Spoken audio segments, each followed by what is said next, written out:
Howdy, everyone. Welcome to Unsafe Space. You're watching Narrative Dissonance. This is a show that we used to stream at 11 a.m. Pacific on Mondays, but we're now streaming at 2 p.m. Pacific.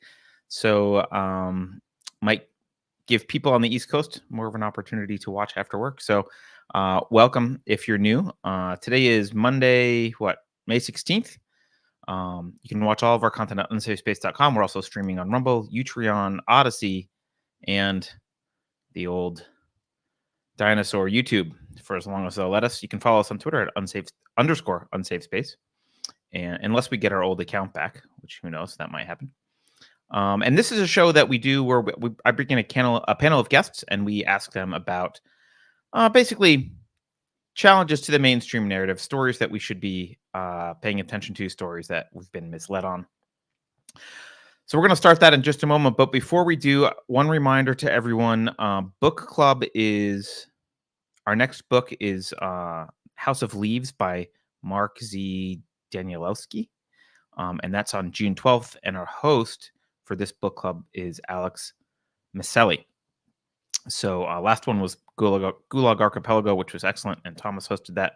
This one is hosted by Alex. So you got time, June 12th. I recommend you go read the book.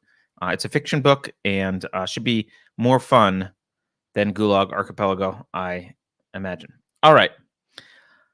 Without further ado, let me introduce the panelists for this week. First, please welcome Brian McGlinchey. Brian is an independent journalist whose work has been credited by the New York Times, Associated Press, Times of London, and others. His Substack newsletter, Stark Realities, with Brian McGlinchey, undermines official narratives, demolishes conventional wisdom, and exposes fundamental myths across the political spectrum. You can sign up for it at starkrealities.substack.com. Brian, welcome. Me. Thanks for coming. And our second panelist today is Keith Knight. Keith is a managing editor at the Libertarian Institute and host of the Don't Tread on Anyone podcast. So he's leveled up. You can follow him on Twitter at AN_capitalist, AN_capitalist, or on Odyssey at Keith Knight. Don't tread on anyone. Keith, welcome. Carter, thank you so much for having me. I appreciate your time. I appreciate your time. This is going to be fun. I think sometimes we have more conservative people on. I think I mentioned to both of you, got a little bit more of a libertarian slant, which is great because that's up my alley. So I'm very curious to see how this discussion will go. And maybe we'll just kick it off with you, Brian. What do you think the most important story about which the mainstream media has misled people this past week? I think it's a story that's kind of one of the big stories of our time that just keeps lingering on us. And I think it's the way that it relates to the COVID pandemic. And specifically, now that we're moving post-pandemic, and now that the toll of all the interventions, lockdowns, shutdowns are starting to grow ever more evident, you're seeing reporting about those consequences, but they're not connecting the dots back to the fact that it was related to the intervention. And a great case in point was this last week was there's a segment on 60 Minutes where they profiled the epidemic of depression and suicide attempts amongst school-age children. And they had a memorable profile. They focused in on part of it on two girls who essentially missed their 8th grade year. But the entire, if you go look at the transcript or go find the segment on 60 Minutes, the entire thing is blaming it on the pandemic. The pandemic caused this mental health crisis. Right. And they're not talking about the fact that this was caused by public health decisions that were just absolutely catastrophic. And it's critical because it's going forward. We can't change what happened and what just happened in terms of all those decisions that were made. What we can do is, number one, impose consequences on the people who impose them, whether it's voting out your school board members who gave the stamp to those types of things, or voting out mayors and governors and so forth. But I think most importantly, it's critical that we take those lessons learned and take it as a never again. We're not going to go to that level of a response for something like this ever again. Keith, do you have thoughts before I jump in? I don't want to jump in if you've got thoughts on this topic. I love how they call it a pandemic, as though that simply, there being a virus and there being a response, it completely strips anyone of actual responsibility. Sort of like when they say, well, violence erupted in this area. What do you mean? As if it's a volcano. Right. Like, it just happened. No one's at Right. fault. Let's not point A any truck fingers. ran into a crowd of people. Exactly. Yeah. Exactly. A police officer's gun shot an unarmed. Yes. Exactly. So I mean, just blatant propaganda there. Whenever they're trying to vilify someone, though, they will often use either the sex or the race of the person just to imply that something was racially motivated. It's such an evil trick, and of course, leads to mass depression. But they already are excelling at that in their schooling system, making kids totally depressed. So this was sort of just expediting that. The white pill about this is that more kids are homeschooled today than at any point in my lifetime. So small silver lining here. Yeah. I mean, this issue has been in the news a lot because we're about to hit, or we have hit, I guess, 1 million dead is what they've said. But it's hard to believe any of those numbers even, because we know that they miscount, first of all. So they do things like, literally, like you die of something like a gunshot wound and they're like, oh, but he had COVID, so it's a COVID death. Right. So we can't really even trust those numbers. But the other thing that I was wondering is, I heard a story on NPR, mea culpa, I listen to NPR. I heard a story on NPR the other day with this expert who was talking about, I guess he was a professor from, I don't know, some Northwestern university, so probably in Portland, I don't know. And he had done this survey of excess deaths over the past 2 years around the world, the whole world. He went to all the countries, and when he didn't have accurate data, they used some, I guess, estimation tools. And he came up with a number, which I think if I did all the math right, it was 15 million over 2 years, which is about 0.1% of the population dying each year, which I think is roughly 10 or 12% more than normal. Like that. And this is just excess deaths. This isn't, they weren't like marked COVID or anything. Right. But they were taking all those excess deaths and they were attributing them to COVID. And I thought,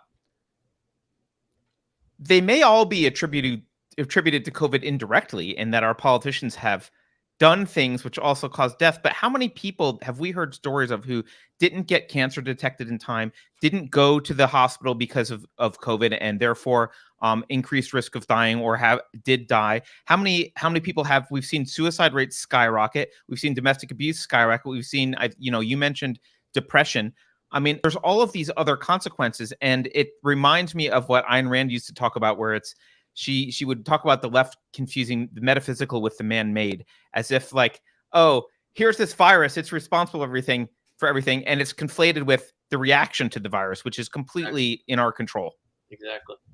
I think excess death is a very valuable way of gauging and benchmarking, country to country, state to state, and so forth, because of what you're saying. Excess deaths, where they're basically taking what was the trend of mortality, what should we have expected that year, and then they look at the gap there. One of the things that makes that valuable is the fact that in different countries you had different testing methodologies. You had ones where maybe they counted a lot more car accidents as COVID deaths, maybe some others didn't. So you really get into apples to oranges and so forth. So it's good to take that out. But then it helps address what you were just talking about, which is the fact that, okay, this was a public health issue, so let's look at the macro picture. What was the total impact? And that's a good thing about excess deaths, is you don't have to necessarily attribute them all to COVID per se as an infection, but it can help capture all those other terrible side effects from lockdowns and interventions like that. Do you guys think we've seen the effects of these lockdowns played out yet, or is this going to be something we feel for years to come? I don't think so at all. I think, for example, that 60 Minutes segment showing those 8th grade girls, I think one of them was hospitalized, with her situation. Just talks about the despair. Um, uh, it's worth noting that the Buffalo shooter, in his manifesto, he says, I started thinking about this when we were shut down at home and I wasn't in school and I was bored out of my mind. I mean, I'm not attributing the shooting to that, but it's worth Right. noting. I mean, so I think this has an enormous tail, not just from the undiagnosed things that happened last year in testing and all that kind of stuff over the past couple of years, but especially I think from a mental health psychological point of view. I mean, to me, it's a little creepy to contemplate what this generation of children, and probably a big span, right, of 12 years basically, or even in college students who were affected like that, who had to go through that dystopian period of time where they had had sharply reduced social contact, and they're living in this weird world where everybody's masked and you're not seeing facial expressions and that type of thing. I mean, children, very young children, we're seeing more speech impediments and so forth because these little, very young children didn't have that visual effect, of seeing lips and so forth as they're learning to. So I think it's going to have a very long tail. I think it'll be very disturbing and troubling. I think we'll see it in crime statistics, going forward. So yeah, I think we're far from over it, unfortunately. Yeah. One of the things I'm concerned about also is I think there's this, pre-pandemic, remember we all probably know someone who was the OCD slatherer of antibacterial hand gel, and like the kind of person who just, it's fine, but kind of neurotic, risk averse with respect to germs, like germaphobes. Right. I think we have an entire generation now of that. I see kids now who went through the pandemic in their formative years. And, first of all, some of them still want to wear the masks, even if they don't have to, because there's comfort there psychologically. But second of all, we set up this narrative that the government's job is to protect us from any risk, which just, seems so bizarre and anti-American. I mean, one of the core, at least when I think about American values, it's this rugged individualism and this willingness to take risk and suffer the consequences on your own, and be the one in charge of your own risk profile and what you're comfortable with. And that's kind of been thrown out the door, where the entire narrative has been, we have to keep you safe, and anything that we need to do, as long as it's in the name of safety, is justified. Yeah, well, certainly you can explain that rugged individualism doesn't necessarily mean people doing things on their own, which of course is what they always slander it to mean. Robinson Crusoe on the island doing everything by himself. But even Right.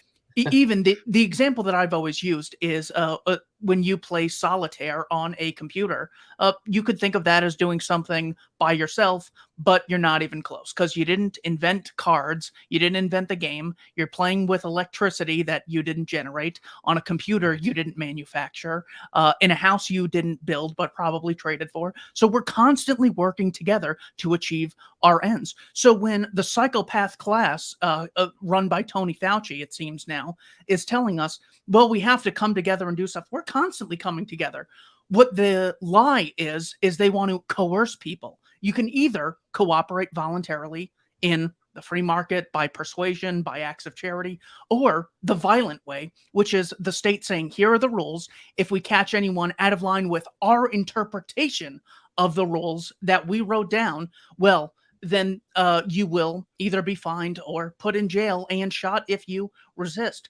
That's the disagreement, not, they want people safe and we don't want people safe. Of course, get an alarm system, take antibiotics, I won't say the names of the medicines because I don't know if they actually work. And you've already called YouTube a dinosaur, so I'm sure they're going to be out for you. They already hate us. It's fine. But look, the reality is I have no clue if those work. The point is, my body, my choice. Here's a time where that term actually applies if people want to experiment with new things. And of course, when the government is just pimping the pharmaceutical agencies. Well, this creates no incentive for them to create a good product because they don't have consumers who can say, you know what, I'm going to allocate money away from you. They already have a deal with the state to distribute these things. So we're getting worse products as a result of this government intervention. And it all stems from this idea that when government gives you an order, you automatically have to obey. Some people in government have the right to rule everyone else. They never make this moral justification. It's never like a 10 commandment, thou shalt not steal, thou shalt not murder. So it's like, well, we were told this by our experts, therefore we unilaterally have the right to lock people in their homes until further notice. I mean, such a dangerous precedent. It's not even a precedent. It already happened, and it was evil, and we're dealing with the effects. So, yeah, the lockdowns are just so blatantly evil.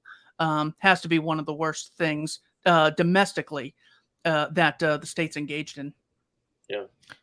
You talked about that whole notion of, well, the government's here to keep us safe. And I remember once seeing a great speech by Judge Napolitano where he said, he was talking about how people say, you know, especially during campaign season and the presidential campaigns, they'll say the number one responsibility of the government is to keep the American people safe. And he just threw that right out. And he said, no, the number one responsibility is to keep us free, right? The number one responsibility is to protect our liberties. Safety is more of a personal responsibility, you know, overall. Yeah. Probably the last people on earth I would trust with safety. I mean, they have no incentive. If they don't keep you safe, well, they need more money because they got to keep you safe. And if they do keep you safe, well, look at what a great job they're doing. They need more money. It's a totally unfalse. The fact that we can't say to them, treat them like we'd treat anyone else. You know, hey, government, it's the Unsafe Space Show. We are so unhappy with the service lately that we're not going to chip in until you guys start really keeping us safe while respecting our rights like we'd have anyone else do. Goodbye. Don't even wait for a response. Just hang up on the IRS. The point is obviously they don't have this incentive, so that they're constantly going around bragging. Thomas Sowell said, it's this oldest scam in the book. They take your money quietly and then flamboyantly give it back to you. They take your rights quietly and then flamboyantly, hey, look, we're keeping you safe. At what cost? And it came at the cost of total depression and total unnecessary animosity between people in relationships. Literally, one family member looking at another and saying, I don't want to be around you unless you get injected with this thing that Jesus knows what's in it. I mean, Right. It's only recommended by, you know, the most evil people on the planet, from Soros to Fauci to Rachel. What's the CDC woman's name? That psycho. To Nina Jankowicz, to Joe Biden, to Donald Trump. Even he had the Johnson & Johnson people on stage at his rally the other day. He could have grilled him. He could have, but didn't, sadly. So, yeah, the people with the worst reputation on the planet, that's all you have to go by. I don't know what mRNA truly is. I probably have to take a number of courses on it, but I know the people promoting it have like the reputation of like Casey Anthony does as a parent, like the worst you could possibly have. I don't even know what to compare it to. OJ as a husband. And that's what you want to inject me with at the cost. You're so sure you're going to stop being friends with me for it. So, well, maybe that's actually a blessing in disguise, getting the crazies out of our life. But yeah, that's just how terrible it was. It gave absolute moron, know-nothings, the confidence to say, oh, look at me, I wear a mask and now I'm part of the solution. No. That's a symbol saying I comply with psychopathic tyrants without any reason to do so. It's nothing to brag about. Well, it was interesting to watch the left half of the political spectrum go from being vilifying big pharma nonstop to, once this happened, you know, get a Pfizer tattoo. Literally. Yeah, I've seen those. I mean, that sums it up right there. Yeah. And let's not forget the pharmaceutical companies also got a release from liability. So, you know, we libertarians tend to like the civil avenue, right? The civil suit to impose some consequences, but that's not there either. So that alone. I mean, that alone, that is just so ridiculous that they can't meet like the basic tort liability that we'd ask from like anyone else. It's just unreal that that people fell for this. And I love the memes that are like, any day now we'll see mass death of the unvaccinated. You'll be tripping over them on your way to work every day. I mean, this constant scare tactic that that they're using. They're going to play the same playbook out when it comes to climate change. And all you have to say is, look, I don't trust you. I think you were lying then. You're lying now. Maybe you know it. Maybe you don't. But you can do anything you want. You just have to follow this rule. You don't get a second of my time unless I voluntarily give it to you. And you don't get a penny out of my pocket unless you can voluntarily get it. No more using the stick to coercively impose on millions of people. Just do it voluntarily. You're so educated with all the college and all the loans you've taken out that you want us to pay off. Surely you can convince us voluntarily. Unions have trillions of dollars in reserves. You guys can solve whatever problem you're going to be hysterical about next week voluntarily. And once you have that metric, that's like the vast majority of the battle there. Yeah. Well, I mean, this is how you treat farm animals, not humans, right? This you don't know. You actually can't be in charge of your own decisions, and you don't really have a choice. And they justify it all with that one phrase that covers up all manner of sin. It's for the public good. So, Yeah, you're right to be damned. I wrote an article called "Public Health Erred on the Side of Catastrophe," which basically takes that whole notion, hey, we're just erring on the side of caution, and I kind of break down why that the use of that phrase is kind of has sinister consequences in itself in terms of how it programmed people to think about all the interventions as erring on the side of caution. Normally when you use that phrase, it's referring to something that has a very low consequence, right?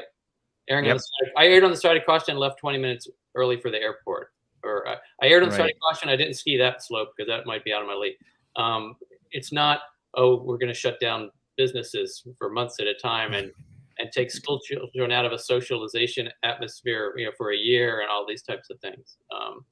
So you know what? I totally disagree with Brian. We need to take the steps necessary to keep us safe. And but because of all the genocides that governments have committed in the past, we need to arrest all high-level government officials just for our own safety. We just got to put them all in jail. I mean, look, I just want to be safe. I mean, Hitler, Mao, Stalin, Pol Pot, Genghis Khan, we've seen this in the past, so I'm just playing it safe and imprisoning all high-level government officials until the situation has been stabilized. And I'll let you know when that is. Give them a taste of their own abundance of caution. Yes. Yeah, the democide might be slightly more dangerous than COVID. It's possible. It's possible. Yes. They were erring on the side of fascism, is what they meant to say. Yeah, just to be sure, guys, we need absolute power. Guys, I looked into all this work, and it's so complicated.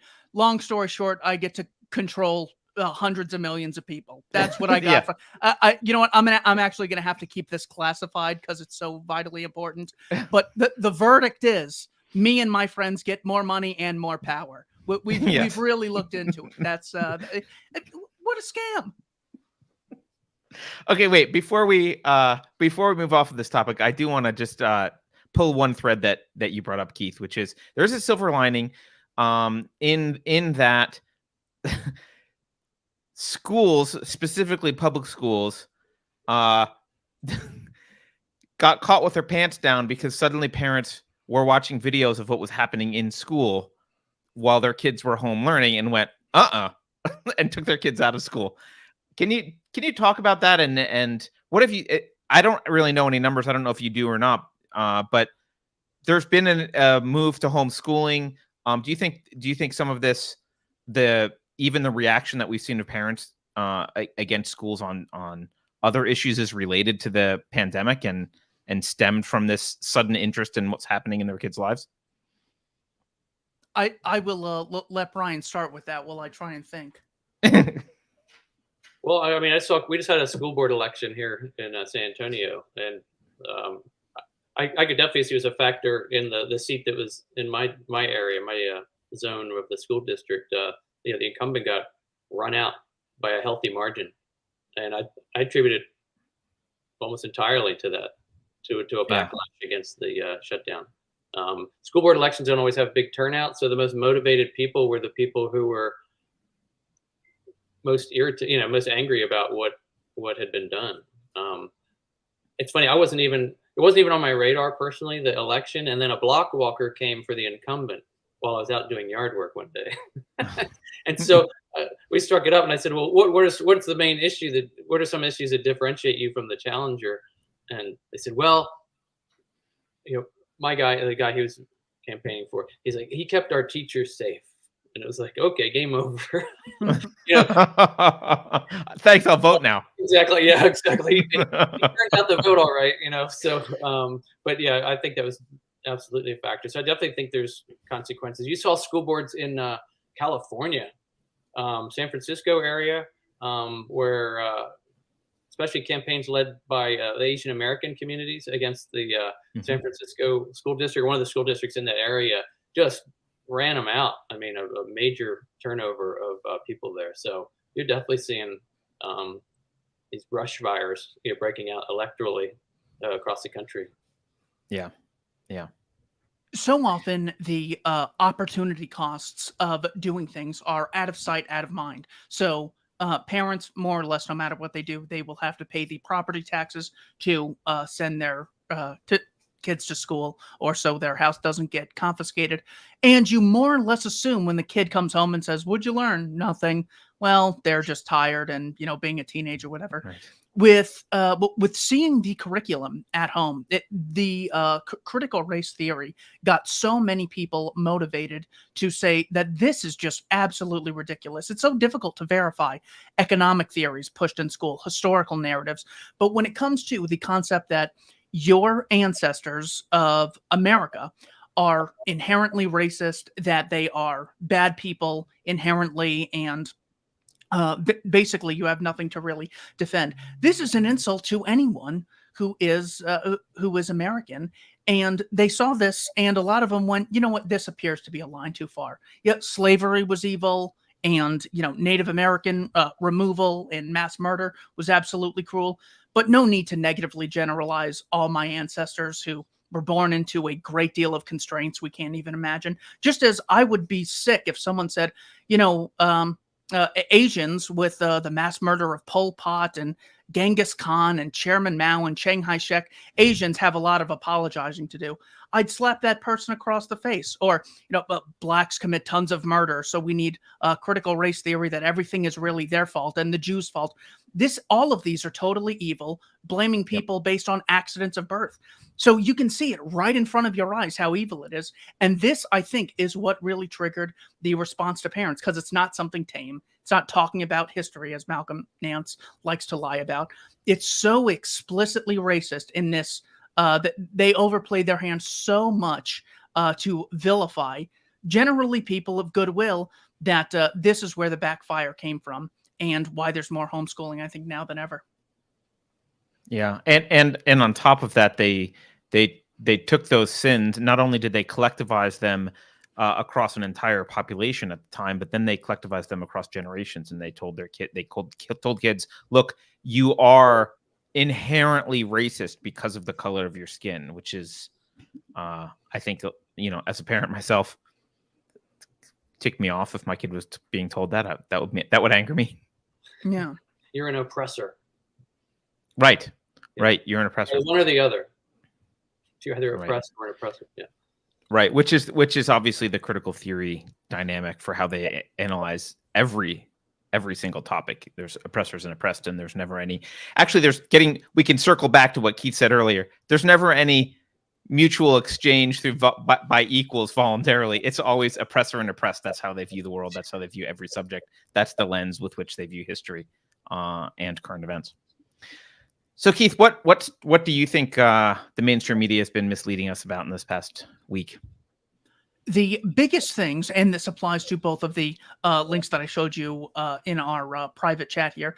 First Yep. is this CNBC article. Now, the date is from June 23rd, 2020, but it's titled, "Here's Why Economists Don't Expect Trillions of Dollars in Economic Stimulus to Create Inflation." Well, I'm sorry, that's just they- funny. they also think, Here's first of why all, the moon should not have any gravity. well, it's like, I mean, this is a perfect example of shut up and listen to the experts.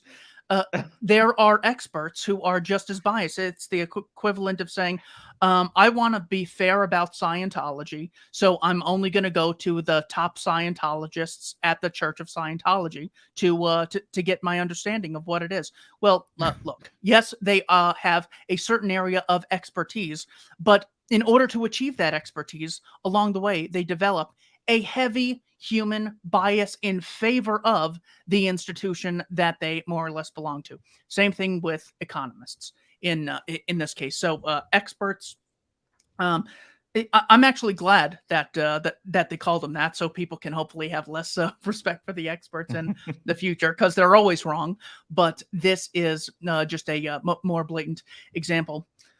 When anyone advocates free market activity, the common response is, well, there might be monopolies in a free market, and therefore we need a state to regulate the market. If you have a monopoly, you'll get higher prices and lower quality than you otherwise would under competition. Now, basically everything they say about it is totally false. But let's assume that that's true, which in some cases that it is. The biggest monopoly in the country is the federal government granting the Federal Reserve Bank a monopoly on the nation's currency. I mean, all we hear about is, oh, monopolies are terrible, and some people having too much power. If some people in the microphone industry exclude others, this will raise prices. Well, the money we have is worth much less than it otherwise would be. Our savings are depleted far more than they otherwise would be if the state didn't grant one group a monopoly on the currency. So this is avoiding the root cause of what is inflation. They also lie about what inflation is. They say it's an increase in price. The problem with this definition is that it doesn't distinguish between prices increasing as the result of supply and demand versus prices increasing as a causal result of an increase in the money supply. That's actually what inflation is. If you go to any historical dictionary, this is the origin of the term. Governments can either tax and get more, or they can print to increase the amount of power and influence they have in society. So it's tempting. Look, if I had my own magic money printing machine and had the legal monopoly on money, I can promise you I'd print just as much as they do. That's why we need to have a free market in the exchange of money. So the inflation is an increase in the price of goods and services as a causal result of a previous increase in the money supply. But the average person, who's Paul Krugman, doesn't understand this.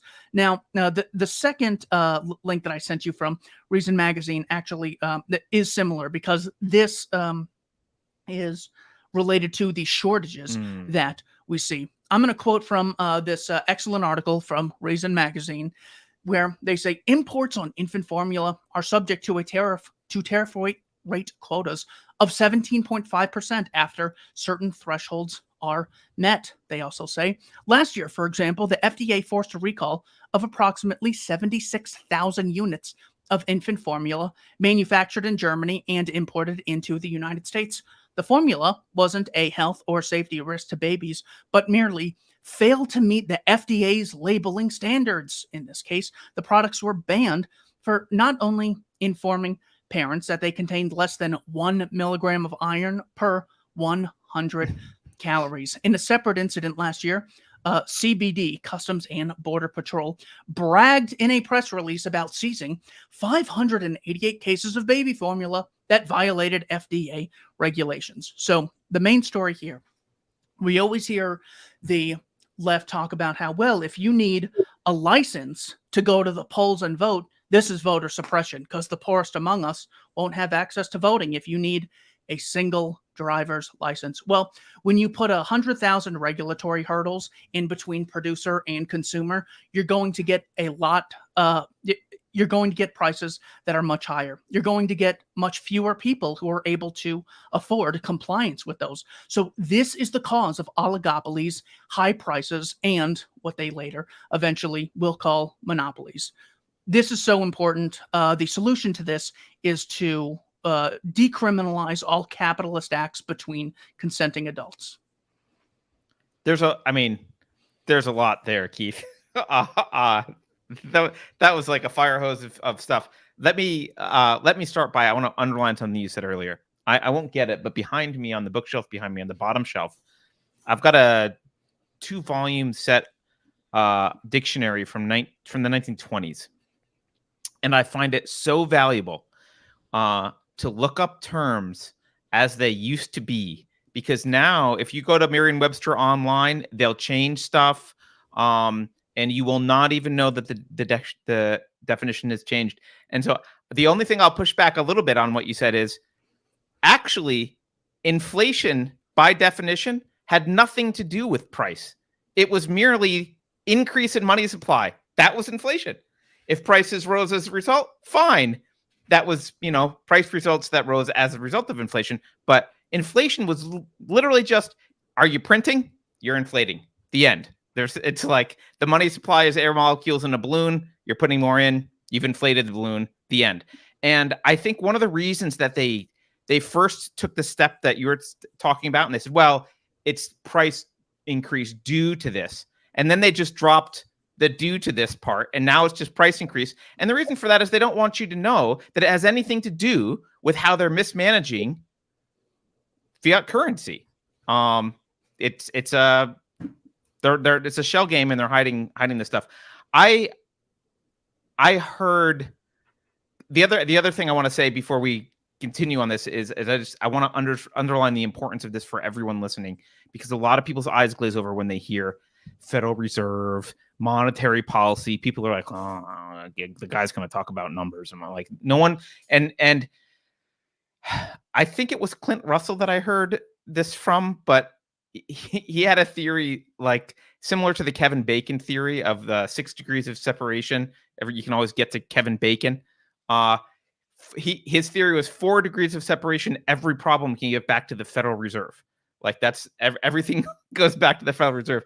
And the reason I want to say that is a lot of real world problems that people care about very much are actually related to the monopoly on money that you're bringing up, Keith. I'll shut up now and you guys can talk. No, you're right. It's a whole host of things. War and peace. I mean, the Federal Reserve is a great enabler of war by allowing the government to spend beyond its means during times of war. Inequality. It's a great driver of inequality. The Cantillon effect, which is that when new money is printed, those people who get it first get to spend it before the price inflation, starts to result from it. So they get an edge up on everybody else when that money is first going into circulation. Tell people who that is that gets it first, Brian. Okay, that's a great point. It's not you. It's it's Northrop Grumman, right? Raytheon, government contractors. All it's no mistake that that it's such an enormously wealthy, one of the most enormously wealthy areas in the country is Northern Virginia. It's that hub around the imperial capital. So they get that money first, and there's so much talk about inequality in our country off and on, and nobody ever on a major platform connects those dots, and because they don't a lot of them just have absolutely no idea. And worse, they think with modern monetary theory that, hey, we're only just getting warmed up. We could really combat inequality if we just embrace the fact that the government can print as much money as it wants to. They run in the complete opposite direction of reality. Can we pause on MMT for just a second, because it's new. It's actually new. It's not Keynesianism. It's a step beyond. It's Keynesianism on shrooms. I don't know what it is. But there's a concept that I actually think is intriguing about MMT, and I'm wondering if you can break it down for me a little bit, because the concept that I find intriguing is it's based on this premise that actually we wouldn't use dollars if we weren't required to pay taxes in dollars, and therefore I'm going to put money in quotes. The money is really it's really just a requirement that the federal government puts on us. It's not really money. I mean, they would call it money, but their description is the reason they can print as much as they want is because it doesn't need to function as money. It's kind of this like you owe me thing. So it's and if they didn't require taxes in it, there'd be no market for this at all. And the reason I find that interesting as a way to flip this on its head is instead of making me excited about MMT, it makes me say, yeah, you're right. Fiat currency isn't money at all. Can you talk about that for just a minute so people understand? I don't understand MMT very well either. So, I mean, I haven't, Keith, if you want to. You know what? I had a guy from realprogressives.org come on my show and make this case. And here is the general story that they tell to give this sort of analogy as to how something like a money supply is almost necessarily connected to the state. So the king comes along and sees the workers working and says, you need to give me one dime, one coin every year. And to which the gentleman working says, a coin? I don't use coins. Get that coin out of there. I'm not giving you anything. So the king then says, all right, well, you see all that property you have there. I'm going to confiscate it unless you work for 10 coins a year. To which the guy says, I don't have any coins. To which the king says, well, here's how you can earn coins. I'll give you some coins. And this is the foundational scam. They have a completely, I mean, forget about the morality of it. They're so terrified of corporations in the free market, you know, having too much sway and getting voluntary contracts. Yet one group can unilaterally issue positive obligations on hundreds of millions of strangers without ever engaging in a peaceful contract. One group gets to do this. Everyone else has to blindly obey them, give them as much as they want in the name of stimulating the economy. This is government supremacy at its roots. We're so terrified of other sorts of supremacies of, well, the business has too much power, or there's a patriarchy. This is where men rule. As if that's the important defining characteristic. This is the root of government supremacy. Some people have the right to do things no one else has the right to do. When they say that, oh, well, the money only exists because the government prints it in the first place, that is akin to saying whoever makes engines in America owns all the cars and can recall all the cars at any time, because without the engines, those cars wouldn't exist. And anyone who makes the copper that goes into this microphone, well, they own all the microphones, because without them, there wouldn't be these microphones. And why is it the government that makes the money? Why do they own the money? Why not the people who make the ink that goes onto the money? Don't they really own the money supply? Because without them, we wouldn't have the money. Or how about the people who make the machines at the printing press, those manufacturers? Without them, we wouldn't have a money supply. Therefore, they and only they have the right to tax anyone at any amount for any reason to stimulate the economy. It sounds smart because it's new and it hasn't faced a lot of criticism. I don't focus a lot on it because, one, it's totally ridiculous and doesn't get enough attention on air. The sad thing is it's one of like the best ones they have just because it's so bad. So yeah, there's basically nothing else to it. Is there anything I missed in the rebuttal there that you still think they might bring up? Well, I love that explanation, but again, I look at that and go, okay, that's true for what the government does. Like the king comes along and says, I need these coins. Oh, here's how you can get some coins. You can make that entire case, but that entire case to me is making a case that the coins aren't money, but a catalyst for taxation and use of force. Like it's like the mafia saying, well, you need to rob these jewels over here, and here's how you do it. And like, or you need to get favors. They're favors. They're not. It's not money. It's government favors that you can buy. And so because money wouldn't arise that way. Money would be, I have chickens and you have rice, and Brian has, I don't know, cows, and we want to do some kind of exchange, and we don't want to carry chickens and cows and rice around. So, you know, we find something that's fungible, divisible, durable, all the things that money is, that's a store of value. And we say, hey, let's exchange some gold coins. That's money. And we did that voluntarily without a king. When the king comes along and says, no, you need to use the one with my stamp on it, that's not money. That's, I just view that is like it's a psychopathic. It's an IOU. It's a, yeah. Sorry, say that just again? Trying to justify. It's a control freak just trying to look for an excuse to have the rules apply differently to him. I replied to someone about this on Twitter, and I just put that tweet in the chat there. And I noticed the kind, virtuous gentleman out to educate us has deleted the tweet. I wasn't blocked. He deleted the tweet. So he had basically said, there is no right to money, therefore the state has the right to tax anything. Well, the obvious response to this is, okay, well, if people don't have the right to money, anyone could steal any amount of money at any time. And the government doesn't have the necessary right to income. We could just take it at any time. It is akin to saying that there is nothing built into the universe which says men can't kidnap women. Thus, every second a woman goes unkidnapped, she's enjoying a privilege which men can take away at will. There are no rights except that which the Koch brothers allow us in their edicts. This is literally no different in principle. This is what the government's saying. If you don't chip over, I'm not anti-taxation because I'm like really cheap and, you know, always wanting to buy, you know, video games instead of chipping for the general welfare.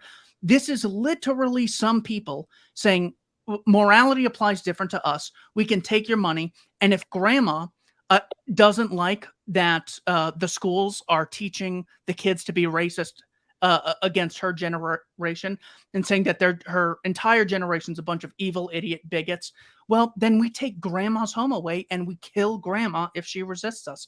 That's what we're up against.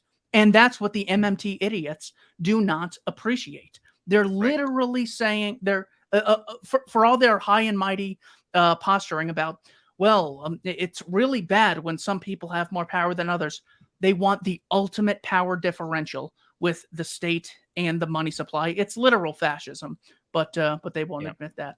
That's my final word on this topic. Thank you for letting me go on, because I love it, and I look at it now and say, I get why you want that, but it's not money.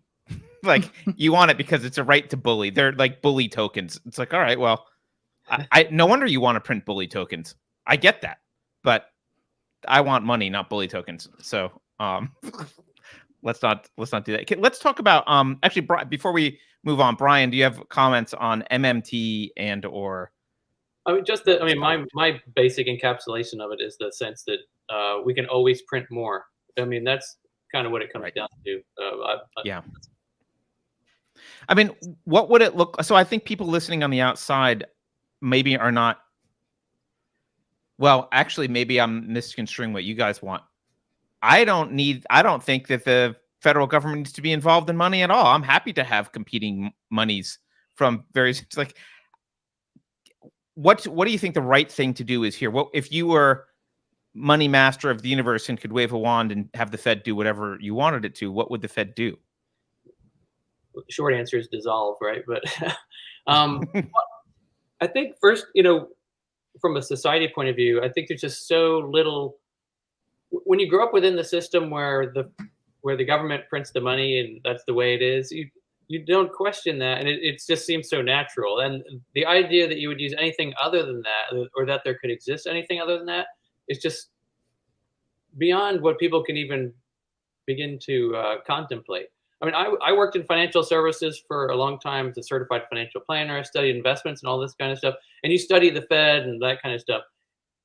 I was well into life before I read maybe some Ron Paul books and, you know, listen to what he was saying. Before I was like, even I understood, wait a minute, they just print it whenever they want to. That's what they're doing when they're buying bonds in the open market. It's just they printed it. I didn't know that all along that was happening. And that was me, being somebody in the financial services field. Now, of course, I know a whole lot better.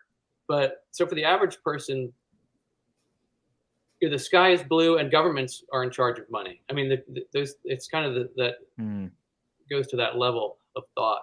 So, I mean, first it's getting people to understand basically the history of money, just what you talked about as a medium of exchange and how it originated. And you don't need governments to have money because it's a medium of exchange. So whatever two voluntary parties want to agree that they're going to use in a transaction, as far as getting us away from the Federal Reserve, I mean, I think an audit is a great start to peel back the cover on the Federal Reserve so people have a grasp of what it's been up to. What did it do in the 2008-9 financial crisis? Where did all that money go?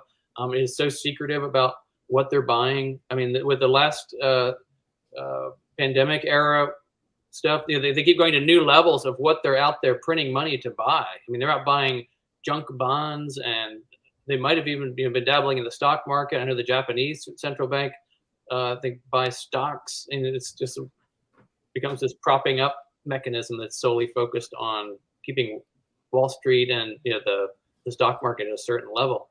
So getting to it is I think it starts with an audit that helps scandalize the Federal Reserve and get it more in the public awareness. But then transitioning to tolerating competing currencies, whatever those might be. I mean, I'm a Bitcoin skeptic. I love the concept of Bitcoin. I love that it is a competing currency. I love that it's being used outside, the realm of government and so forth. So I love a lot about it. I'm not convinced that that's necessarily true money, from my perspective or so forth. But getting towards competing currencies, maybe that might be it. That might not be it, but it's a great trend, I think, even just to start dabbling into crypto. If there's some sort of crypto that had something more substantial behind it, I'd be more enthusiastic. I will say, I think, yeah, I mean, I agree. By the way, I do have crypto and I play in crypto but I also am a long-term kind of a little bit skeptical. I'm not like Peter Schiff on crypto, but I'm a little bit like, I don't know that, but I will say Bitcoin has already won a psychological war. And that is, prior to Bitcoin, no ordinary person would know what I meant if I said fiat. Right. And after Bitcoin, a bunch of 20-somethings run around, speak the language of fiat. They know what fiat is. Yeah. And there's a psychological victory there. Enormous. It's because it's a loss of respect for the Federal Reserve, which I think is super important. Can you actually, one more thing, maybe there's going to be more than one, because this is such a great topic. You guys talk about, we've talked about printing money and inflation, and the people that get to spend it first get the value of it. Can you talk about how inflation is a regressive tax of sorts? Because I think a lot of people on the left, they dress themselves up in a lot of their ideas in this idea that they care for the most downtrodden and hard hit and poorest among us, while simultaneously wanting trillions and trillions of dollars to be printed. Yeah, loosely, when, as Brian correctly said earlier, who gets this new money? Well, government contractors. Who is hurt most? Well, people on fixed incomes, what you could say. So this would be anyone who is collecting pensions or receiving Social Security, something that I love the idea of. All I ask is that we make it voluntary and let people opt out. So if you have a working job where you're engaged in sales and you get commissions, well, an increase in the rise of prices, you will be able to more or less compensate for, assuming you're increasing your skills and you're able to demand a higher wage, because businesses are reinvesting. Capital investment allows workers to be more productive. More productive workers are able to demand a higher wage. This increases the likelihood. It's not certainly anything from a guarantee. It increases the likelihood you'll be able to hedge yourself against something like inflation. But if I'm just getting, if my understanding is I get, my agreement rather, is I get $1,000 a month or something, and then we see a drastic increase in prices and more dollars exist, well, then my $1,000, even though it was a small percentage of the economy before, is now even a smaller percentage. So this amount of money allows me to buy even less than I did before. And simply when prices increase as a result of money printing, well, people that have the smallest amount of income will be hurt more than people that have large assets that you could sell off that are already adjusting for inflation. The price of housing rises. Well, a lot of people who own their house, who are not exactly the poorest among us, well, they'll be able to make that adjustment when they eventually sell their house. Or if stock prices increase, they'll be able to do that.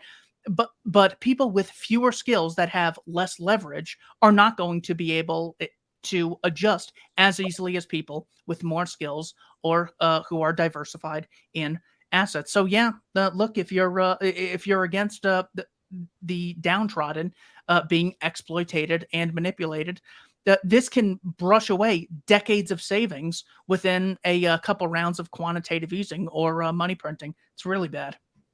Yeah, and inflation is a tax that everyone pays, but nobody votes for. That's why it's so popular with legislators, right? They don't have to be on the record of voting for anything. It's just Right. that by passively allowing this scheme to continue on with the Federal Reserve, they don't have to be on the record of increasing costs for people. When we were talking earlier about who benefits from that Cantillon effect, first, of course, I left out Goldman Sachs and Company, and Yeah. because Yes. the Federal Reserve is not allowed to when we talk about the Federal Reserve printing money and so forth. I mean, the way that happens is they issue bonds. Wall Street buys those treasury bonds, and then the Federal Reserve goes right back out and buys them from Goldman Sachs. The Federal Reserve is not allowed to buy debt by law directly from the Treasury. So what you have is what the IRS would call a sham transaction. I mean, you've got Goldman Sachs, oh, I got it, or it's a straw purchase, maybe, if you want to use Second Amendment gun law. Yep. So Goldman Sachs buys them from the federal government, and then the Federal Reserve buys them from them, pays a fee to Goldman Sachs, and off you go. So, I mean, Wall Street is one of those big beneficiaries. And I think along the lines of what Keith was saying, so much of what the inflation does, it makes asset prices grow in value. So if you've got a portfolio, if you're sitting on a big portfolio or so forth, you're going to be buffered somewhat from that, by owning equities and that kind of thing. But again, a day-to-day person, it hits them harder. They can't defer purchases. A much greater sum of, for example, he used the $1,000 a month, maybe they've got to work with, or whatever that is. A much greater proportion of that is kind of mandatory spending. I've got to go out and buy what's out there right now, and so it definitely affects them harder than everybody else. Yeah. And I know we touched on the baby food thing, or the baby formula shortage. And I know Keith, you talked, I think you shared a recent article about the FDA's involvement. I want to point out also, you mentioned monopolies.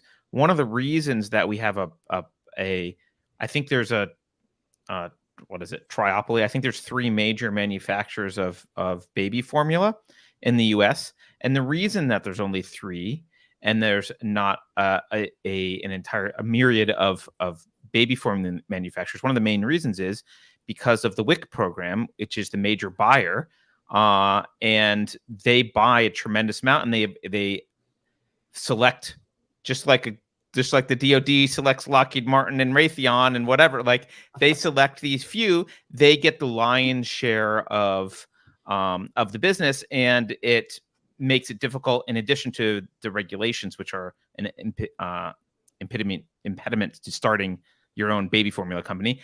You've also got this kind of pseudo triopoly because of the government's involvement in all this. So this isn't a natural market response. Like, this isn't a market failure of baby formula by any means. Certainly. All right, let's go to our second questions. Brian, what news story should we be paying attention to that no one's noticed or few people have noticed? If you ask a journalist that, they're going to tell it's a story they wrote. So, well, go ahead. What story? Yeah. No, it's a story I published last week at starkrealities.substack.com, which is about the recent declassification of the past several months of a great deal more of documents relating to the investigation of Saudi government links to the 9/11 attacks. Something like 4,000 pages, and I poured through most of them evening after evening, studying those. And at the time of the 9/11 Commission, there were suspicions about maybe some Saudi government people having some connections to the 9/11 plot. But there you go. But then the commission kind of reached its conclusion that that they found no evidence that the Saudi government or senior Saudi government officials, facilitated the attacks. But what this declassification shows is after the 9/11 Commission, the investigations continued, and the case is just growing ever stronger that Saudi government officials, have their fingerprints on this and help facilitate the hijackers in the United States. I'm speaking specifically about people in the Saudi embassy in Washington, D.C. and the Saudi consulate in Los Angeles, as well as a man named Omar al-Bayoumi, who was he lived in San Diego, and this is kind of at the center of this story and how it really hit the FBI's radar, this whole dynamic. Here's a guy living in San Diego. He had a no-show job for a Saudi aviation company. So really, he literally did not have to go to work and was receiving a salary from the Saudi aviation company. One day he just happens to go up to Los Angeles in early 2000, ostensibly to renew his visa at the Saudi consulate in Los Angeles. From the Saudi consulate, he just happens to go to a nearby Mediterranean restaurant where he just happens to run into the first two hijackers to arrive in the United States, Khalid al-Midar and Nawaf al-Hazmi. He strikes up a conversation, and just out of generosity, he invites them to move to San Diego and takes them under his wing, helps facilitate the first payment on their rental and guarantee thing, his deposit and so forth, and assigned other people to shuttle them around town and so forth. He was at the center of a lot of focus, and at the time of the 9/11 Commission, they concluded we don't think necessarily he was a Saudi intelligence asset. Now these papers that have been released definitively say that he was, and that he was giving information back and forth with the Saudi ambassador in the United States, Prince Bandar, who was a very, very close friend of George W. Bush. Some people have thought, well, was he acting as gathering intelligence on the hijackers? Maybe that's a beneficial explanation. I can't be certain either. These documents found that after he would go on to fund a Ansar al-Islam, which is a Salafist organization with Kurdish roots that is it's a designated terrorist group and so forth. But that's that thread. But then in addition, you've got Saudi officials in these documents in the consulate and in the Saudi embassy who were known to be extremists and Salafists and supporting, all kinds of extreme beliefs and spreading that throughout the United States. So a cast of characters has emerged, including a mid-level person at the Saudi embassy in Washington. That's very troubling, and it's just example upon example, including a big flurry of phone calls amongst all these people right before, like in the weeks just before this hijackers arrived. And it kind of looked a lot like maybe people were, getting ready to usher these people in. Because you have to understand, these first two to arrive especially, and it's true generally, but especially these two, basically spoke no English. I mean, you suddenly land in the United States, Los Angeles, you don't have a job or anything, and you've, an apartment, they couldn't read street signs. I mean, it was just, obviously you're going to need somebody to help get you oriented. So all of this is not to say that the Saudi government set out necessarily to, the king probably didn't say, let's knock down the World Trade Center. But the Saudi royal family, which Bandar is a part, they've long had this devil's bargain with the Salafists in Saudi Arabia. Specifically, that bargain is, we're going to give you money and we're going to facilitate your activities abroad, but just don't do it at home in Saudi Arabia. And so there's that dynamic that's been always going on in the background. When WikiLeaks exposed those State Department cables, you saw correspondence with Hillary Clinton saying, we know that Saudi Arabia is funding ISIS in Syria and Iraq. So, we talk about an underreported story. I mean, let's just pretend for a moment that we weren't talking about the Saudi embassy and the Saudi consulate. Imagine if this set of facts were associated with, let's say, Iran or Russia. I mean, we wouldn't all be yeah, exactly. It wouldn't be this underreported story that some independent journalists are nibbling around the edges of and so forth. Yahoo News, I give them credit. They've reported on some of this stuff. But I mean, you want to talk about one of the most momentous events of our time, and you've got, maybe the best interpretation is that, there were some rogue people in the embassy system, that were helping to facilitate. Well, that's a pretty important fact that you think the American people would know, and that you think would be really interesting, if nothing else, for people, for news agencies to report. But we don't. It's buried, just like the 28 pages. If you ever heard of the 28 pages from a congressional intelligence inquiry that came right before the 9/11 Commission, the Bush administration tucked them away, classified them all, because it was a chapter of that report focusing on these investigative leads pointing towards Saudi Arabia. So at the same time they were hiding that from the American people, they were fostering this false belief that Saddam Hussein had links to 9/11. So it just kind of goes to show you the whole big picture and how disturbing it really is. Can you describe for people? Well, I guess let's step back. One thing that you can do without knowing a lot of details is just look at 9/11 and the response to 9/11 and say, well, who benefited? How did Saudi Arabia make out? Did this hurt them significantly, or no? No, I don't think it hurt them. I don't think it hurt them at all, really. I mean, it had some reputational things at first. They did a big PR campaign after 9/11 to counteract that, because I think 15 of the 19 hijackers were Saudis. Yep. And every article cites that statistic. But the case about Saudi Arabia would be just as strong if they were all from Ireland or Tanzania. It's not about the identity of the hijackers whatsoever. And then there is an enormous civil suit that's grinding its way through the legal system right now, pitting 9/11 families and survivors and insurers against the Kingdom of Saudi Arabia in a civil liability action. That case is not built on the nationalities of the hijackers whatsoever. It's built on all the stuff I just was describing, the Saudi government connections and more. I mean, I might not have got I just. Yep. I don't know if I got was just yeah, go ahead. No, I wasn't sure if I answered your question because I know I got off onto a. No, I think so, but I mean, I look. I just finished reading Enough Already, Scott Horton's book about the war on terror, and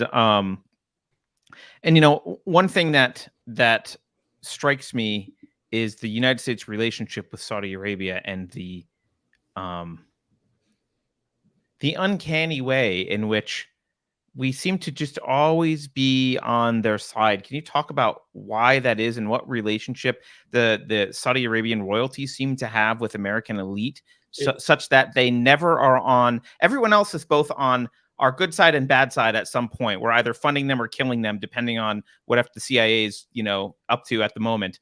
But Saudi Arabia, we're always in tight with Saudi Arabian royalty. Right. You're right. And one of the greatest examples of that is in terms of no matter what, it just always works out that no matter who comes in as the president, right, over and over. Yes. I think a great example of that is Donald Trump. I used to run, I launched an organization or website called 28pages.org back in 2014 to help push for the declassification of those pages. So 2016, Trump's running for president, and he was lambasting, he's on the stage, and he's lambasting George W. Bush for invading Iraq. Because we shouldn't have invaded Iraq. They had nothing to do with 9/11. There's some secret papers, and we might find out that Saudi Arabia knocked the towers down. That's him up on a stage, right? So at the time, you can imagine I was enthused about the publicity. If only, but he didn't say 20 pages. So that was really frustrating. He just said some secret papers. It's like, so that was a pretty big thing to say in public, right? Fast forward, right? Now he's inaugurated. It's a long-held tradition that the American president's first state visit abroad is to either Mexico or Canada, our immediate neighbors. Trump throwing out tradition, which I'm not big on traditions, but but of that nature. But who's the honor with the first state visit? Saudi Arabia. I mean, it was 6 months removed from saying, yeah, you might find out Saudi Arabia knocked those towers down. It's just an entrenched power relationship going all the way back to FDR in the 30s, or I guess the 40s, where there was just this agreement that there would be this U.S. guarantee of Saudi security in exchange for this, flow of oil, and it just keeps being honored, administration after administration, no matter what, and regardless of our decreasing dependency on imports. And there's kind of a new dynamic that goes beyond oil, which is the weapons.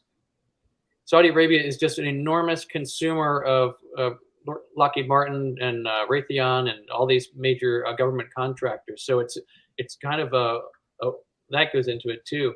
And really, what you've got is an example of what a phrase I learned from a Ron Paul book, which is the tyranny of the status quo, which is the fact that, given any circumstance or set of circumstances you're talking about, there's some group that benefits enormously from it staying that way. And for a lot of other people, maybe it's not on their radar.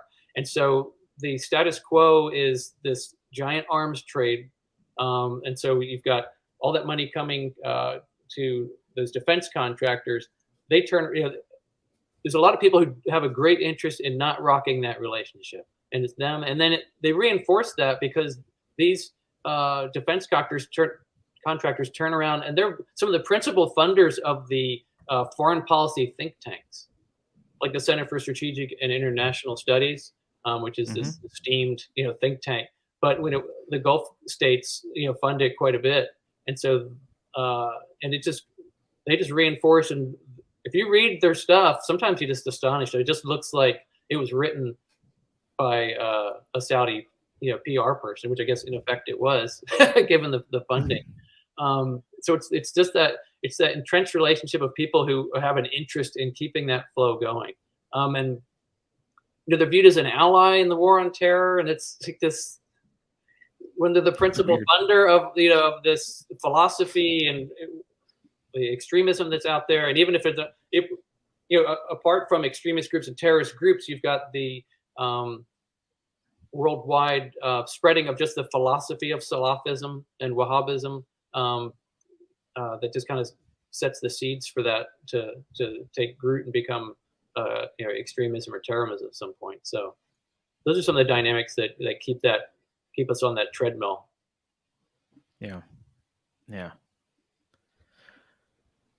Well, Keith, do you have any comments on Saudi Arabia before we move on to the next topic? I don't want to lock you out. You know what? I have not done enough research. Very interesting stuff, though. Yeah, I think many people haven't, because it feels so far removed, and it's this potential web of corruption that's really hard to untangle as well. It's quite a beast, but yeah, go check it out at Stark Realities. Okay, so Keith, why don't you tell us, what news story do you think we should be paying attention to, other than Brian's story that we haven't been. What comes in second? I just put another link in the chat here. This is the Donbas War. Many people will say, well, there is a problem with Russia and Ukraine. It started February 22nd of this year when Vladimir Putin invaded Ukraine after recognizing the independent republics of Donetsk and Luhansk. The problem is that people do not mention the fact that there has been a war going on in eastern Ukraine ever since there was a U.S.-backed coup in 2014. Basically, the president, who was democratically elected, if you will, Viktor Yanukovych, was heavily represented in the eastern part of Ukraine, where there are a lot of Russian separatists. So when this coup took place, referred to as the Euromaidan protest, Euromaidan, gosh, I've only seen the word Maidan. written. Yeah. It's Maidan. Yeah. I don't think I've ever heard the word said. During those protests, the reason we know that it was heavily supported by the United States is Amy Klobuchar, Lindsey Graham, and John McCain went over there in person to meet with these Ukrainian fighters and say that Ukraine, this is your moment. And Lindsey Graham said in a private meeting with them, he said, we are going to go back to Washington to make the case against Russia. Adam Schiff, just to show you that this is bipartisan, as most criminal activity is among the state, Adam Schiff says, we arm Ukraine so they can fight Russia over there, and we don't have to fight Russia here. After the fake Russiagate scam of 2016, where Hillary Clinton said 17 agencies have confirmed Russian interference into our sacred election. Turns out that was a lie. The correction was made June 29th, 2017 by the New York Times. The story was totally fake. The 17 agencies never said it. And in that year, the agencies didn't come out and say, you know what, no, we didn't find that. So let's not provoke a conflict with a nuclear power. So the intelligence agencies are also just criminal organizations. And then in 2020, Joe Biden gets on the presidential stage and says, I have 50 intelligence officers that have signed a letter saying what he's referring to, the Hunter Biden laptop, is Russian disinformation. This, of course, was also turned out to be fake. The New York Times didn't actually issue a correction. They just said recently, like within the last month, that, these emails were gathered from people who confirmed sent emails from what was found on Hunter Biden's laptop. So Russiagate 1.0 and 2.0 were totally fake. That is another example we have of the U.S. Trying to provoke a war with them. Also, you have Victoria Nuland, who was Assistant Secretary to Eastern European Affairs. She's on the phone with a guy named Jeffrey. Gosh, I forget his last name. It's commonly referred to as the F the EU phone call, where Victoria Nuland is... Was it Pratt? Jeffrey Pratt, yeah. Where they're discussing who's going to enter the new government. And those people later have high government officials displaying. Yes, that's what it is. And so more or less, they're the ones choosing who the new regime is going to consist of. She's also caught on camera. This was popularized by Oliver Stone's documentary, where she says, we've spent billions of dollars since the 90s promoting democracy in Ukraine. Of course, democracy just means our people ruling and not theirs. Yanukovych, like I said, Yanukovych was very sympathetic to Russia, which is not terrible. I mean, as much as I don't like, as much as I hate Justin Trudeau, I wouldn't necessarily want, 3 people on the same continent that hated each other. Maybe I'm wrong about that. I could be. That might create friction among the ruling class and be inconvenient for them. So maybe I'm wrong. But either way, they overthrew democratically elected Yanukovych. The people in the East said, well, what the heck? We're always told that this democracy thing is something we got to participate in. Our guy wins, and now we're totally screwed. Well, we're not going to recognize this. So the people in the Eastern region did not necessarily recognize the new regime as legitimate.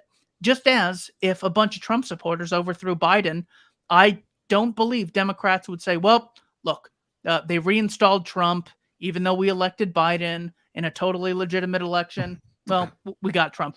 They'd be saying this is the biggest treason of all time, the one thing worse than January 6th and the nuking of Hiroshima. So, of course, they would be saying the same thing that the people in the East are saying. This is a quick introduction in It's a great this introduction.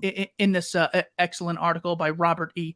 Hamilton, a colonel and PhD associate professor of Eurasian studies at the U.S. Army War College. The war in eastern Ukraine region, known as the Donbas, has killed over 13,000 people, displaced millions, and led to the worst rupture in relations between the Russian Federation and West since the end of the Cold War. Notice this was published October 24th of 2019, 5 years of war in the Donbas. So the reason this is so important is because in order for states to gain a lot of power, they have to have a Hitler. It has to be inherently good versus inherently bad. Are you with the people who want to wear masks and save us, or do you want to kill grandma? Are you with the heroic government of Zelensky, or are you for the evil psychopath, started an unprovoked war, Vladimir Putin? Look, I'm happy to say Putin's just as bad as any politician in general. The point is, without having an understanding of this issue, they're able to fabricate this narrative of inherently good versus inherently bad. Why would they do that? Well, in order to really motivate people to justify billions of dollars in support, there can't be any nuance. There can't be, well, there's arguments on both sides. It has to be, nope, black and white. These are the good guys. These are the bad guys. Here's where we stand. Once you know the Zelensky government has killed roughly the same number of civilians as the Russian government, it has to be more because that war lasted for so long. It has to be more, even though Russia's invasion was bigger and more aggressive, and it's only gone on 2 months. The point is that this ushers in a level of nuance, a level of discussion that takes both sides into account. That's why this is so important. They intentionally say this is bad because Vladimir Putin's doing it. The reality is it's not Ukraine versus Russia.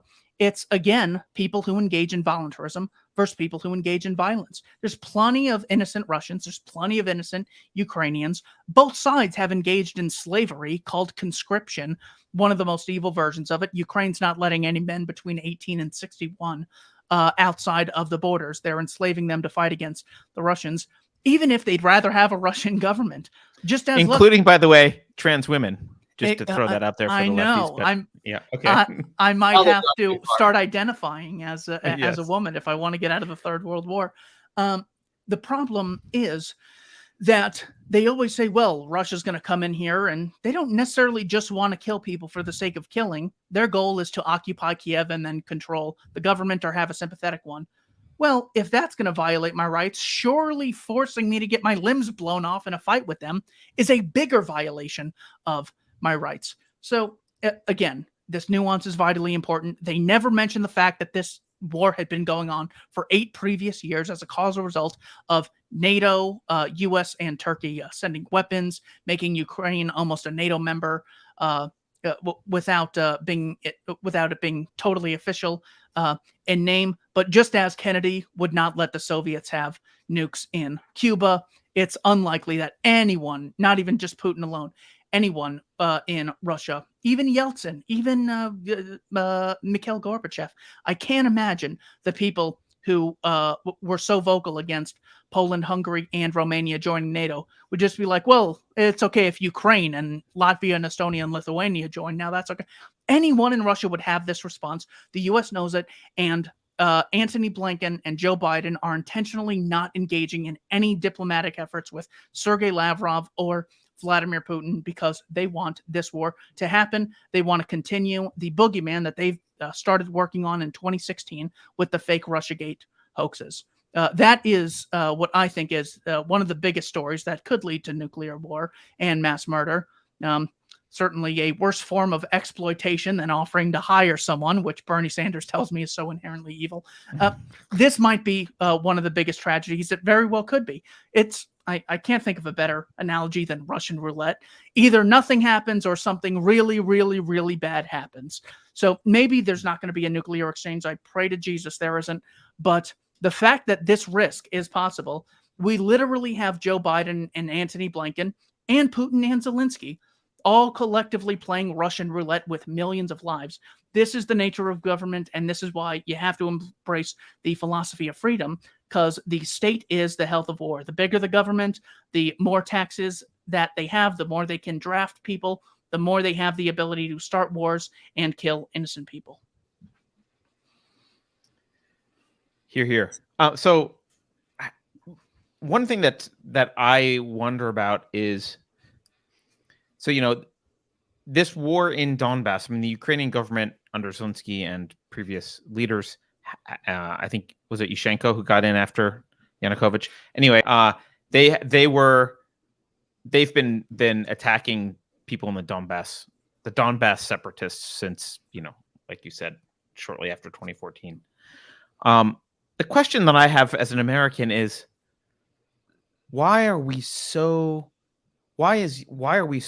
interested in covering this up? We being the government. Why is our government and our leaders so interested in not letting us know, A, their involvement in 2014, B, what's like making it this black and white thing? And it, you know, when you throw Hunter Biden's Burisma board membership on top of this, and you throw on top of it the fact that in Maidan, it seems like the CIA may have been involved. I mean, not that they don't have a history of being involved in overthrowing governments. What's going on here from a, like, what's in a, what the lizard people that are in Washington, what's in their best interest? Why are they doing this? What do they get out of this? I think a big part of it is echoing that Saudi Arabia discussion. A big part of it is the interest of the arms manufacturers. I mean, the military and the military industrial complex broadly, they always need the current boogeyman, right?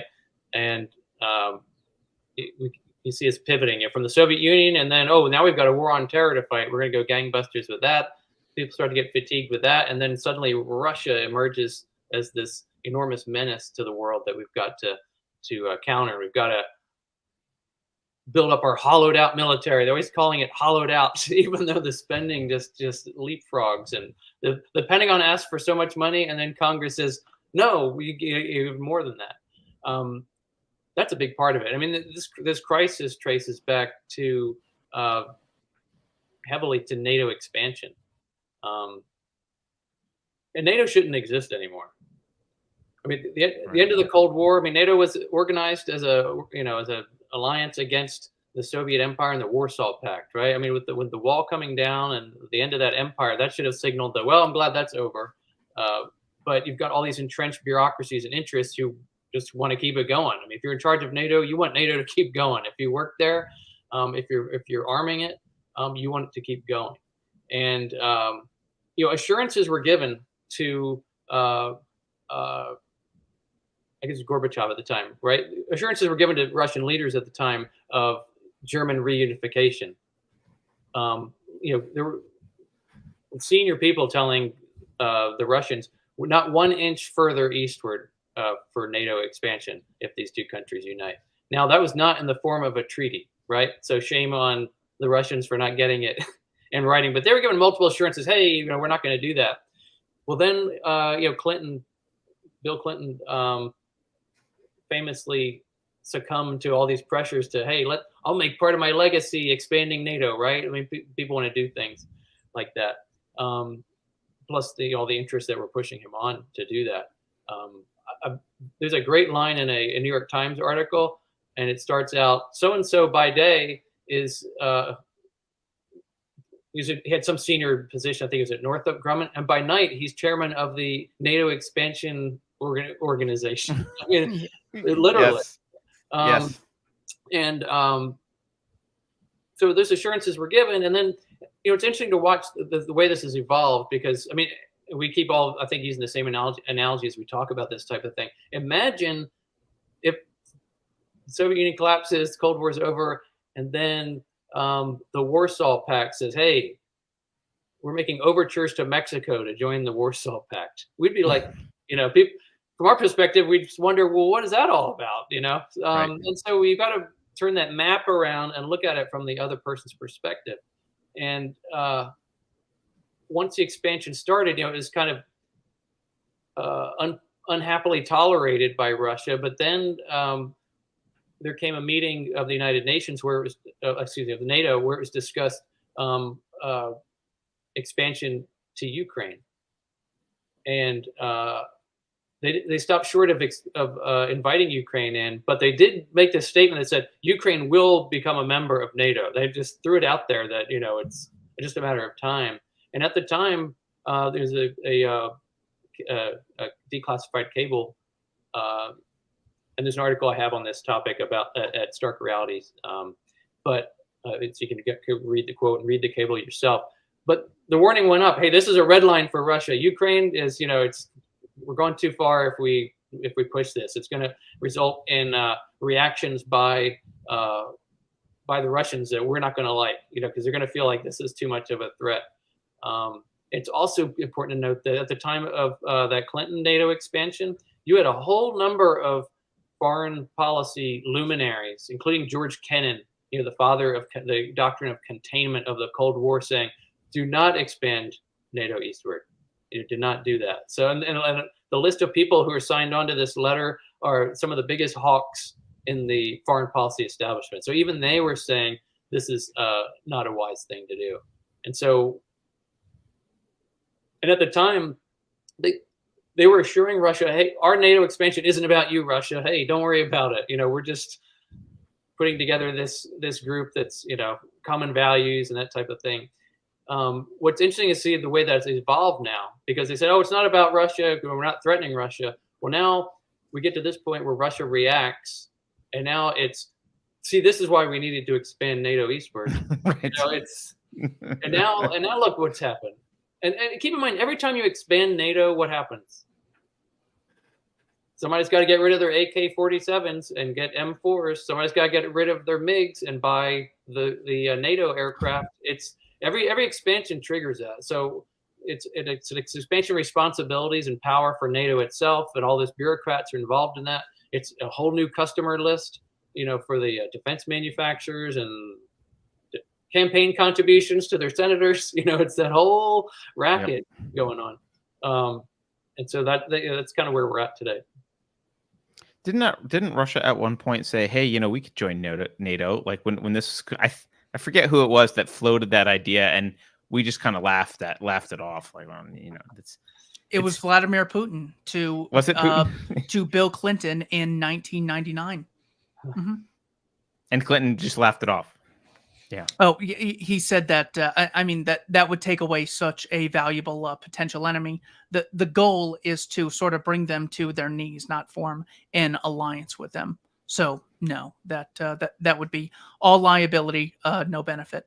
And it was Secretary of State James Baker that made the promise to Mikhail Gorbachev that NATO would not expand. They could have not vilified Putin and not driven him into the arms of Beijing if they wanted to, but they just took advantage, just like the Allied powers did, or Britain, America, and France did to Germany after the First World War. They said, "Look at this country; we could do anything with these people," and it led to the rise of a violent nationalist. Just as they saw Russia and said, "Look, they just lost the Cold War; we could do anything with these people." Well, the nationalist impulse then arose again.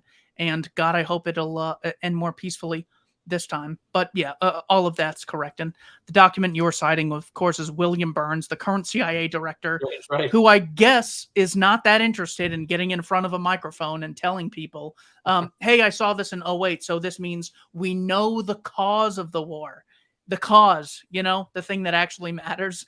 I don't care what causes cancer. The point is we have it, and let's just deal with it. Really? I mean, I'm bleeding, and I don't know if it's the shanking myself every day that is causing the blood. It doesn't matter. Don't worry about the past. Just get some Band-Aids. I mean, it's unbelievable. So yeah, this is just terrible. The result of statism again. Yeah. And now you've got two new countries talking about joining, right? Yeah, Finland and is it Norway? Norway? Sweden? No, who else? I Sweden. think Norway. That's who it was. I think Finland Norway's and been Sweden. in for a while. Yeah. Okay. Mhm. So It was Finland and Sweden. You're like right. a self-perpetuating machine, you know. Yeah, Yep. really.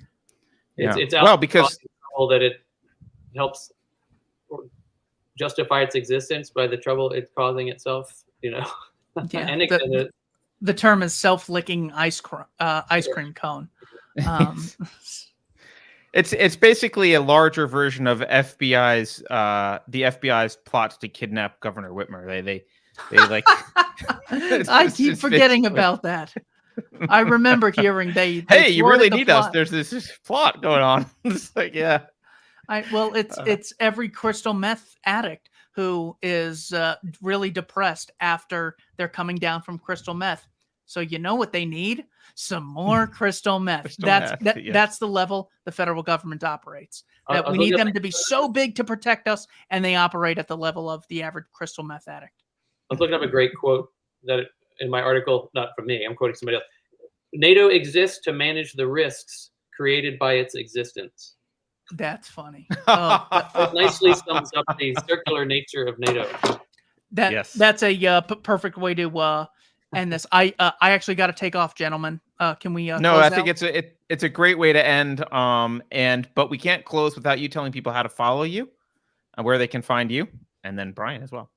The libertarianinstitute.org is the best place to find us. We have thousands of articles, thousands of essays, tons of documents on things like Oklahoma City, things like Waco. We archive old articles from antiwar.com. We have thousands of free podcasts and videos. Use the search engine, type in your favorite topic. You'll find an unlimited amount of free, mostly ad-free as well, stuff that's in there. Gentlemen, thank you for having me on Unsafe Space.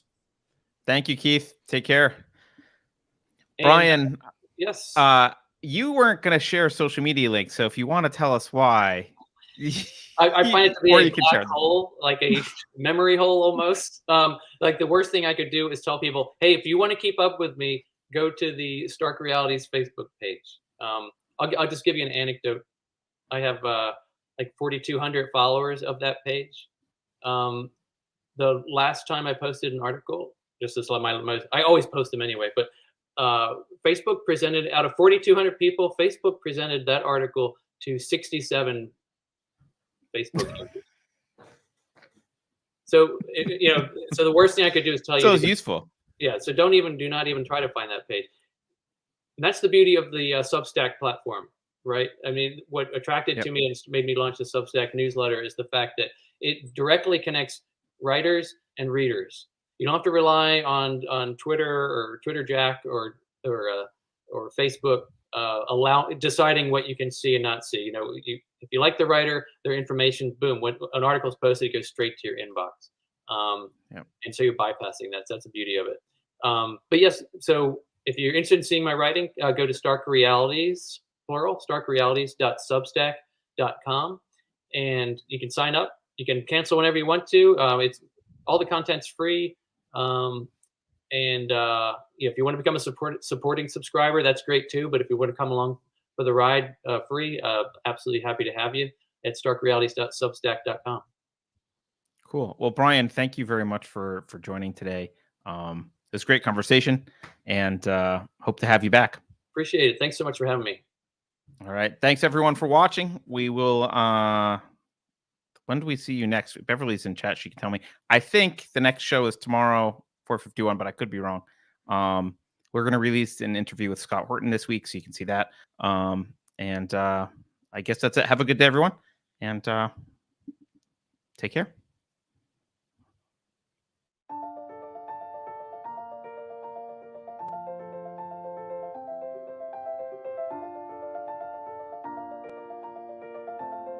Thanks for sticking around until the end. If you're new to Unsafe Space, check out our deep content library that includes discussions with everyone from James Lindsay to Brett Weinstein. And please consider helping to fund our work by visiting unsafespace.com/donate. You can find us on a variety of social media platforms, and you can find a community of like-minded individuals on our Unsafe Space Discord server, which is open to financial supporters at any level. We hope to see you there.